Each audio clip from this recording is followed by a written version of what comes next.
Yo, this is Chuck, and welcome to episode 2 of Martial Strengthening. So in the last show, we focused on exercises that you can do for faster and stronger punches. Now in a continuation of that theme, what I'd like to do for this show is instead focus on exercises for punch deceleration. Now before I actually get into that, one thing that I need to back up and say is that anytime you do any kind of dynamic or ballistic movement with your body, basically you're going to have 3 systems that are going to be at play. Okay? The acceleration system, the deceleration system, and the stabilization system. And then throughout this series, I'm going to be talking about the interplay of those 3 things in terms of creating strength from movement. Now that being said, let's talk a little bit about punch deceleration and why exactly it's important. Now you probably are like, man, Chuck, I already know how to train punches. I don't need all this talk about deceleration and all this kind of stuff.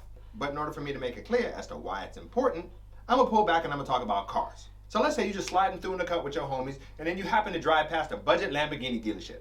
Because that happens. So then you see a brand new Aventador SVJ on sale for $5. So then you probably are like, yo, I love Lambos, and I got $5. So then you just roll up in the dealership, you pull out your fresh crispy 5, you be like, bah! And then the dealer pulls out the keys, he be like, bah! And then you open up the door, you smell that fresh, clean leather, and you be like, oh yeah.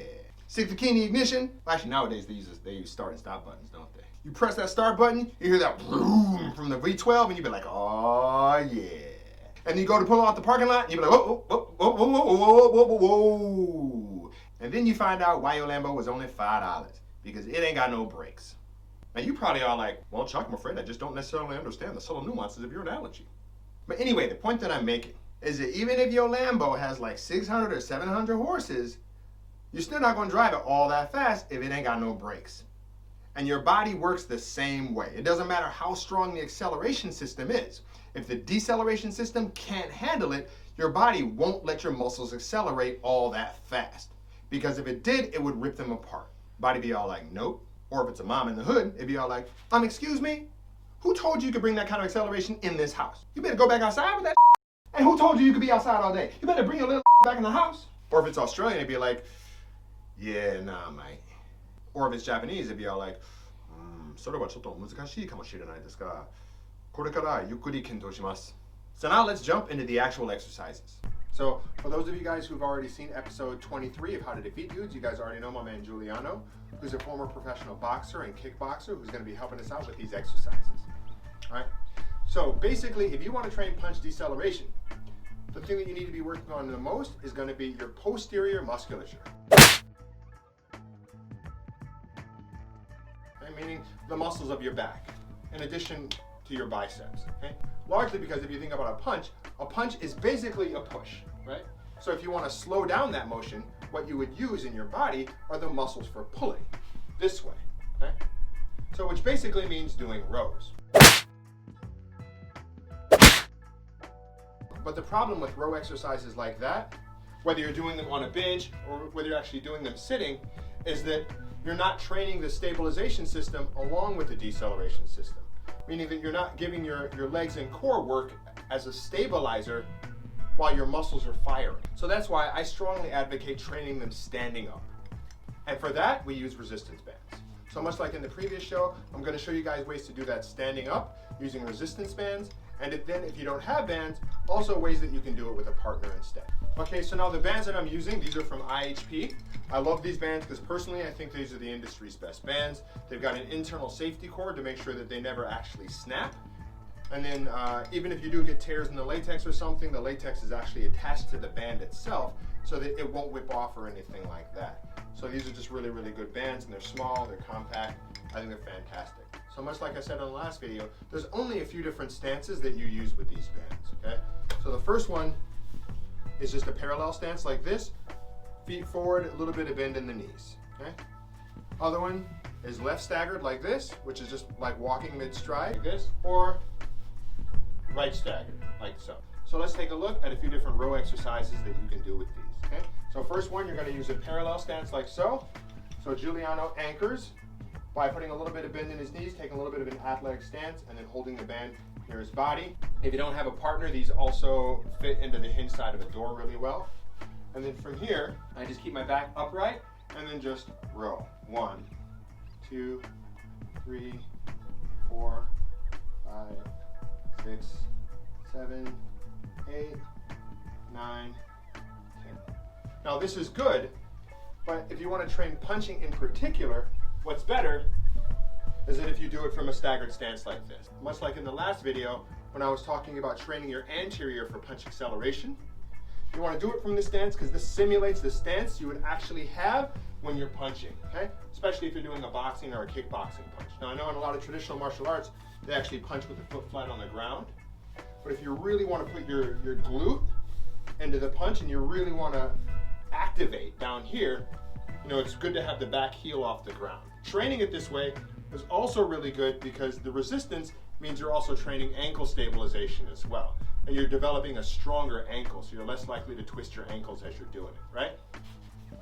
So from here, in order to, again, further simulate the position that your body is going to be in when you punch, you could even hold a boxer's guard as you do it, right? And then from here, 1, 2, 3, 4, 5, 6, 7, 8, 9, 10.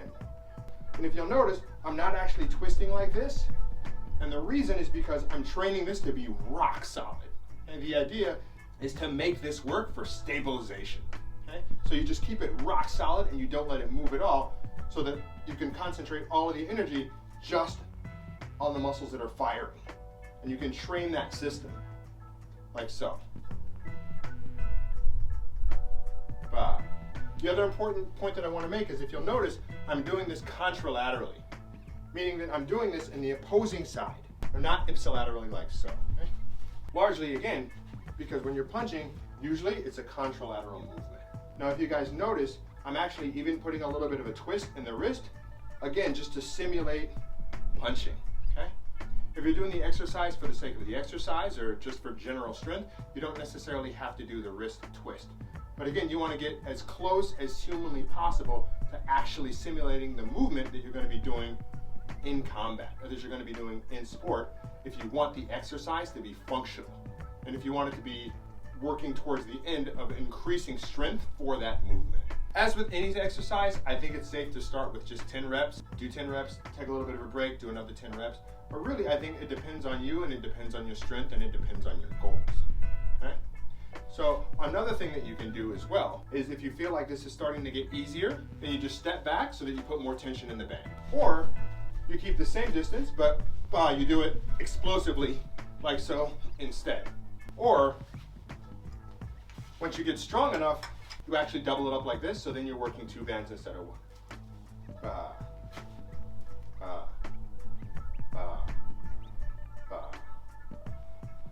Okay, so now what Juliano and I are going to do is we're going to show you guys a few different exercises you can do to work this motion in case you don't have access to the gym or if you don't have your bands, but you do happen to have a friend. Again, going with this idea that you want to train standing up, I showed this exercise in the previous video as well for training the anterior, but much like with a push-up, when you do a push-up, there's the pushing part and then there's the part where you're going down. Same way. Even though this is an exercise for your anterior, it's also very good for training your posterior. The same way that a push-up is. So what we're going to do, Juliano stands like this and he crosses his arms like this. I'm going to take this stance like this. Again, stagger stance, contralaterally, so I'm using the opposing hand of the lead foot. Back heel off the ground, both knees bent, just like I'm walking, and I just stop mid-stride. Okay? Then from here, again, I'm going to take a boxer's guard, and then he leans in, and then all I do is I just press him up. Let him down slowly, and then press him up. Let him down slowly, and then press him up. Let him down slowly, and press up, like so. So now we're going to show you guys another exercise that you can do that's very good for this. The reason that I don't advocate that one as much as this one is because even though that one focuses more on the back, you're not doing it standing up, which means you're not working your stabilization system at the same time, which means you'd have to do some kind of extra exercises focusing on your core, on your legs to build up that system, but it isn't necessarily to the function of that motion, right? But anyway, it's a good exercise to know just if you have a friend and you want to train and you don't have any other equipment. Okay?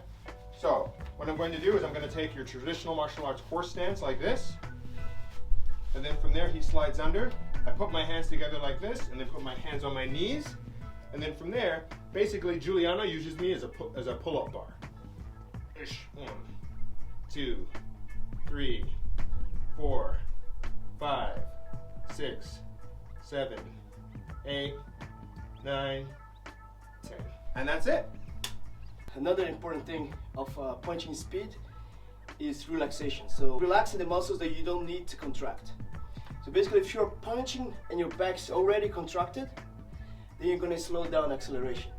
So you have to be relaxed until the last minute when you pull it back. The same for kicks and punches and any kind of athletic movement is to use only the muscles that you need to use and relax the rest. Which is the same thing that good traditional martial arts instructors teach as well. Exactly. So one other point that I want to make is if any of you guys are actually interested in reaching out to myself or to Juliano for an online personal training session anytime, you can reach out to us at strongbodyjapan.com. We're both online for training if anybody ever wanted to do a personal session. And life advice. Yes, and life advice too. Okay guys, so that's it on punch deceleration. And again, just to recap, the point that I really want to drive home is that no matter how much time you spend training your acceleration system, meaning your anterior musculature, you have to spend an equal amount of time training your posterior musculature as the deceleration system, or else you're not going to get an effective punch. And if possible, do them best standing up so that you're also training your stabilization system, meaning your legs and your core. If you train all three of them together, then you get a very strong and effective punch. If you only train part of it, then you don't get anywhere near as good of a punch. A fantastic example is if you look at professional boxers, in particular a guy like Manny Pacquiao, or even Bruce Lee, who's also one of the most famous people on earth for his punching speed. Okay? You look at the lats on that guy, they're huge, right? Which meant that he probably spent just as much time working on his posterior as he did his anterior. Okay guys, that's it. Thank you so much for watching and hope to see you next time. Yosh!